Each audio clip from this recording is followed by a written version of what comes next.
রাস্তার কাজ নিয়ে ইঞ্জিনিয়ারের ভূমিকা কেমন দেখছেন? দেখুন, রাস্তা যে হিসেবে নিম্নমানের কাজ হচ্ছে, ইঞ্জিনিয়ারদের তো এখনও কোনো পাত্তা খবর পাওয়া যাচ্ছে না।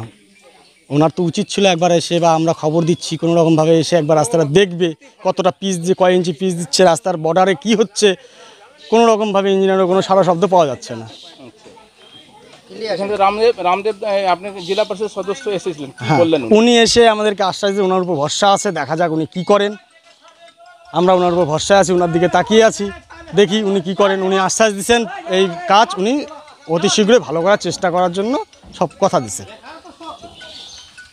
আপনার নাম? পার্থপ্রতিম নন্দী। কোন এলাকার সমস্যা এটা? এটা এলাকার সমস্যা ধনীপুকুর পূর্বরামপুর যৌথ এলাকা, এটা চাপর 3 গ্রামেরই সমস্যা। রাস্তাটা এখানে 3 গ্রাম। রাস্তাটা যে এখানে সংকীর্ণ ছিল, চওড়া ছিল না, এটা কোন জায়গায়? এটা পূর্বরামপুরে এক জায়গায় রাস্তা ছিল, সংকীর্ণ ছিল, এই রাস্তাকে চওড়া করে রাস্তাটাকে করানো হলো।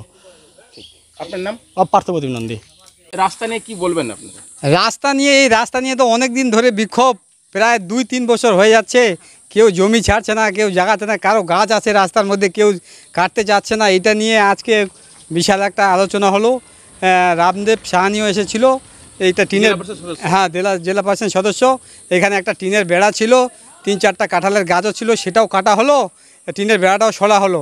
সরার পর এই যে রাস্তার পিচের কাজ হচ্ছে, সে তো একদম কেমিক্যালের মধ্যে কী যে মারছে, কেমিক্যালটা রাস্তার মধ্যে আঁকড়িয়ে ধরছেই না, পিচগুলো এমনি উঠে চলে যাচ্ছে।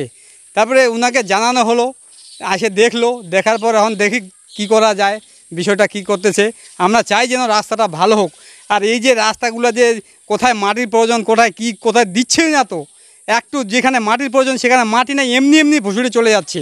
তারপরে একটা যদি গাড়ি এইভাবে সাইড হয়ে যায়, ও তো গাড়িটা নিচে পড়ে যাবে। কোনো রোলার করে না, কি করে না, এমনি পিচ করে চলে যাচ্ছে। এই যে নির্মাণ যে হচ্ছে, এখানে কি যারা ইঞ্জিনিয়ার রয়েছে সংস্থার, তারা কি কোনোদিন দেখতে আসছে নজরে? কই, আমি তো কোনোদিনও ইঞ্জিনিয়ারকে আসতে দেখিনি। কোনোদিন কে ইঞ্জিনিয়ার সেটা দেখাও হলো না। এখানে যদি আসে, যদি কাজটা তারা যদি সেইভাবে দেখতো, তাহলে এই কাজ হতো না। ইঞ্জিনিয়ার তো কোনোদিন আসেও নি, তাহলে কীভাবে কাজ ভালো হবে বলুন? কোনোদিনও ইঞ্জিনিয়ার আসেনি এখানে। আপনাকে লিখিত অভিযোগ করবেন? অবশ্যই করব। আপনার নাম? আমার নাম রাস্তাটা আর কি চাঁপুর থেকে হেমবন্দর পর্যন্ত প্রায় 3.5 কিলোমিটার রাস্তা। এই এলাকার সাধারণ মানুষ দীর্ঘদিন আন্দোলন করছে। আন্দোলন এবং কি আমরাও জনপ্রতিনিধিরা বিভিন্ন জায়গায় দরবারের মধ্য দিয়ে রাস্তাটা স্যাংশন হয়েছে, রাস্তাটা কাজ চলছে।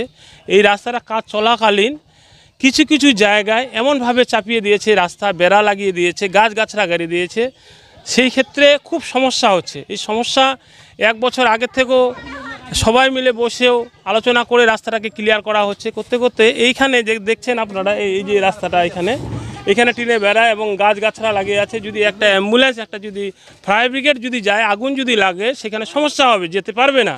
তার জন্য গ্রামবাসীরা আমার কাছে বারবার চাপ দিচ্ছে। তো ওই জন্য আমি 1 বছর আগেও আসে বলে গেছিলাম, আপনারা গাছটা কাটেন, বেড়াটা সরিয়ে দিন, রাস্তাটা তৈরি হচ্ছে। রাস্তাটা করেনি। তারপরেও আমি গতকালকে ওনাদের কথা মতো আসছিলাম, ওনাদেরকে বলে গেছিলাম যে রাস্তার কাজটা হবে, এখানে আপনারা বেড়াটা সরান, গাছগুলা কাটেন, কিন্তু কাটেনি। আজকে বলে দিয়েছিলাম যে আজকে সাধারণ মানুষ সবাই চলে আসবে এবং আমরাও থাকবো, পুলিশ প্রশাসনের লোকও আছে, আসে নিয়ে বেড়াটা আমরা সবাই মিলে সরিয়ে দিয়েছি। ওনাদের সহযোগিতা মিলেই করেছি, বেড়াটা সরিয়ে দেওয়া হয়েছে। গাছগুলা কাটার লাস্ট ডেট আমরা মঙ্গলবার পর্যন্ত দিয়েছি। ওনারাও রাজি হয়েছে যে মঙ্গলবারের মধ্যে গাছগুলো আমরা কাটে সরিয়ে দিব। কিছু গাছ ছিল এদিকে, এটা কাটে দিয়েছে। তো এইরকম রাস্তা নিয়ে সমস্যা হচ্ছে। রাস্তার কাজ কেমন?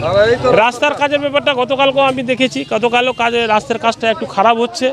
আমি কালকে ঊর্ধ্বতন কর্তৃপক্ষের সঙ্গে যোগাযোগ করতে পারিনি, কালকে অফিস বন্ধ ছিল, আজকেও বন্ধ আছে। যে রাস্তাটা একটু ভালো কাজ হচ্ছে না, আমিও দেখে মনে হচ্ছে। সেই জন্য আগামীকাল সোমবার অফিস খুলবে। আমি ঊর্ধ্বতন কর্তৃপক্ষের কাছে WBSRD ডিপার্টমেন্ট যে আছে, যারা কাজটা দেখভাল করছে, তাদেরকে দিয়ে ইঞ্জিনিয়ারকে পাঠাবো, যেন কাজটা সঠিকভাবে ভালোভাবে যেন কাজটা হয়। তৃণমূল সরকারের বদনামি হচ্ছে, আপনাদের সরকারের বদনামি হচ্ছে। বদনাম শুনেন, এজেন্সিরা কাজ করে, বদনাম তো তৃণমূল সরকারের বলবেই, ওরা সাধারণ বলবেই। কাজটা আমিও দেখলাম যে কাজটা একটু হচ্ছে খারাপ, এটাকে যেন ভালো হয়, ভালোভাবে যেন করা যায়, সেটার জন্য ইঞ্জিনিয়ার আছে, ইঞ্জিনিয়াররা দেখবে, দেখে নিয়ে ওরা ঠিকভাবে কাজটা যেন হয়, সেটার জন্য আমরা চাপ দিব, এটা একদম নিশ্চিত।